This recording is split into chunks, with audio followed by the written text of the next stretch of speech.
पूजा घर में रखे ये पवित्र और जरूरी वस्तुएं, तभी प्राप्त होगा पुण्य फल।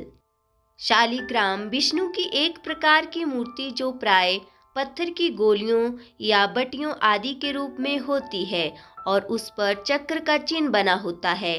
जिस शिला पर ये चिन्ह नहीं होता वह पूजन के लिए उपयुक्त नहीं मानी जाती। शिवलिंग शिव की एक प्रकार की मूर्ति जो प्राय गोलाकार में जनेऊ धारण किए होती है, इसे शिवलिंग कहा जाता है, अर्थात शिव की ज्योति। ये सभी तरह की मूर्तियों से बढ़कर है और सिर्फ इसी की पूजा का विधान है। आचमन छोटे से तांबे के लोटे में जल भरकर उसमें तुलसी डालकर हमेशा पूजा स्थल पर रखा जाता है।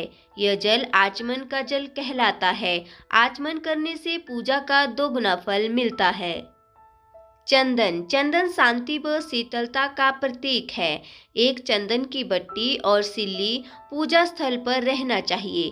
चंदन की सुगंध से मन के नकारात्मक विचार समाप्त होते हैं।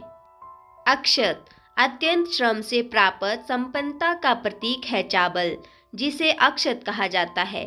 अक्षत अर्पित करने का अर्थ ये है कि अपने वैभव का उपयोग अपने लिए नहीं बल्कि मानव की सेवा के लिए करेंगे।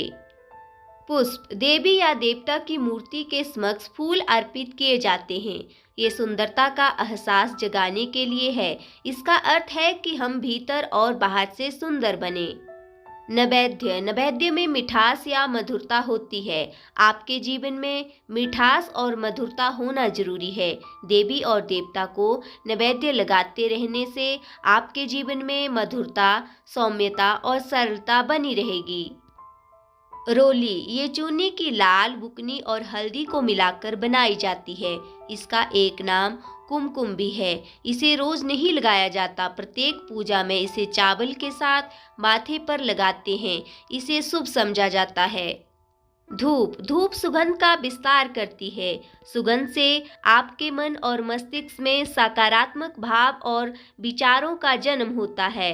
इससे आपके मन और घर का वातावरण शुद्ध और सुगंधित बनता है।